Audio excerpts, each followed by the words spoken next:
right, so when we're studying stratigraphy, we do a couple of things. One of the main things you do when you're studying stratigraphy, of course, you look at each of those layers of rock and figure out all the important characteristics and all the little details in there, and you'll make what's called a stratigraphic column. And stratigraphic column basically just shows the sequence of rocks that you encounter. And what we might then do is correlation. And correlation is determining the equivalence of rock units, both the actual lithostratigraphic units and the time rock units. So what that's telling us is, like, at the same time, one rock was forming here, what was forming in this other location.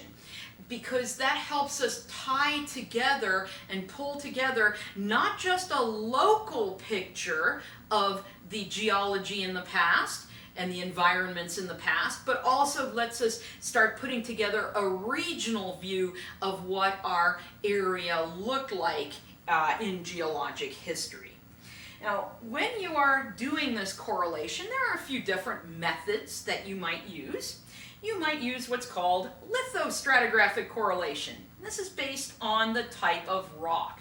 So what we have here, this is a stratigraphic section. I told you about that, where we say, okay, we had a granite here, we had a shale here, and so on. Now, in real life, we're a lot more descriptive than just saying gray shale. We'll actually describe, how thick are the little beds inside, and were there fossils and all kinds of stuff. But anyway, there's our one stratigraphic section, and then we have another one right here.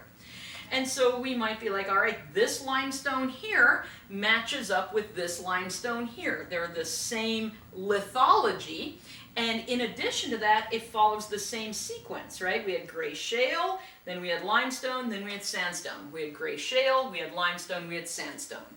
So we're going to correlate these two and say they are equivalent. And how we do that?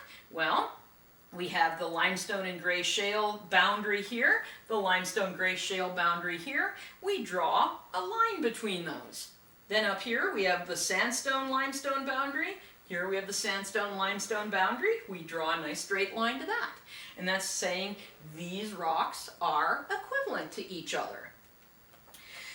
But we might not be as concerned with the rock type. We might actually be more concerned with the biostratigraphy, the fossils that we see in the rock. And so let's say we have these 4 different stratigraphic sections, and they are showing us several different kinds of fossils. And here we can see between area A and B, they've done the correlation for us. Right? We've matched up these blue fossils with these blue ones, these green ones with these green ones, the red ones with the red ones. So then the question is, where does area C and area D correlate? Where does it fit in with this? Well, you'd be like, hey, we have the blue fossils and some of the green ones there, so that's probably this area, right, where the blue goes into the green fossils. And here we have like the green, the red, and some other blue fossils that are like different. So that probably, well, there's green, there's red. So ultimately we can put it all together and correlate that these are equivalent according to the fossils, and these are equivalent according to the fossils. See how all that was brought together? So that would be biostratigraphic correlation. And then we have ChronoStratigraphic correlation. And anytime we see chrono in a word, we should be thinking about time. Chrono refers to time. And so this is where we have an actual dated marker bed. And sedimentary rocks themselves can be difficult to date. But igneous rocks are actually some of the easiest and best and most accurate to date. And so you look for sometimes these igneous rocks within the sedimentary rocks in order to kind of figure out the exact time your sedimentary rocks would have formed. And so let's take a look at what one of these marker beds looks like. Notice that prominent white rock in there? That is volcanic ash. In fact, that is volcanic ash from the 640,000-year-old eruption of Yellowstone. So what that tells me is two different very important things. First of all, if that was ash that got erupted into the atmosphere, right, blasted in the atmosphere by Yellowstone, and then it settled out of the atmosphere onto Earth's surface, that tells me this was Earth's surface 640,000 years ago. And this tells me that all the rocks under it are older than that, and all the rocks above it are younger than that.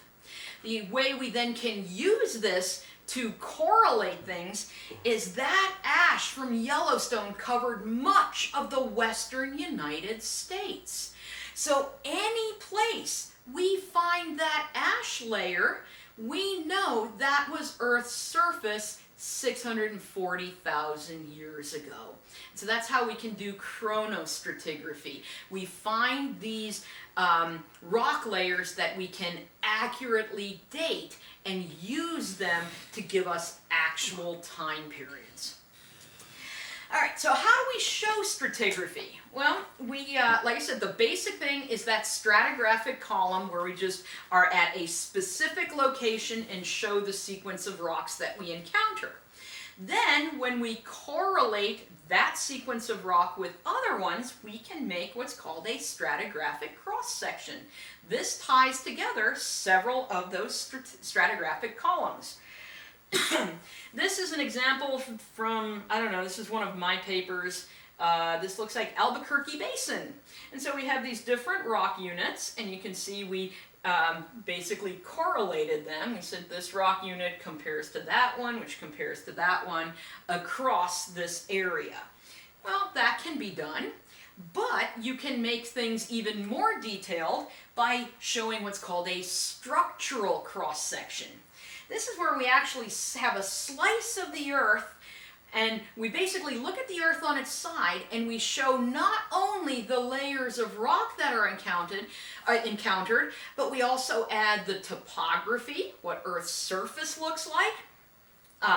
We also add the orientation of the rocks. Are they tilted in some way? Are they horizontal? Are they folded? And we can add any other structures, like faults that might be present.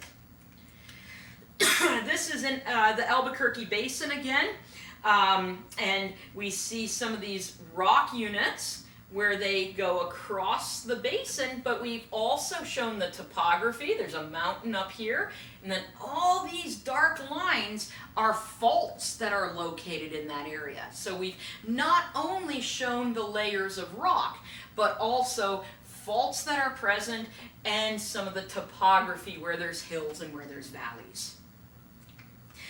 And that brings me to the random picture of the day. That is our Jeep at High Rock Bay in Michigan. That's Manitou Island off in the distance, and that's a lot of fun.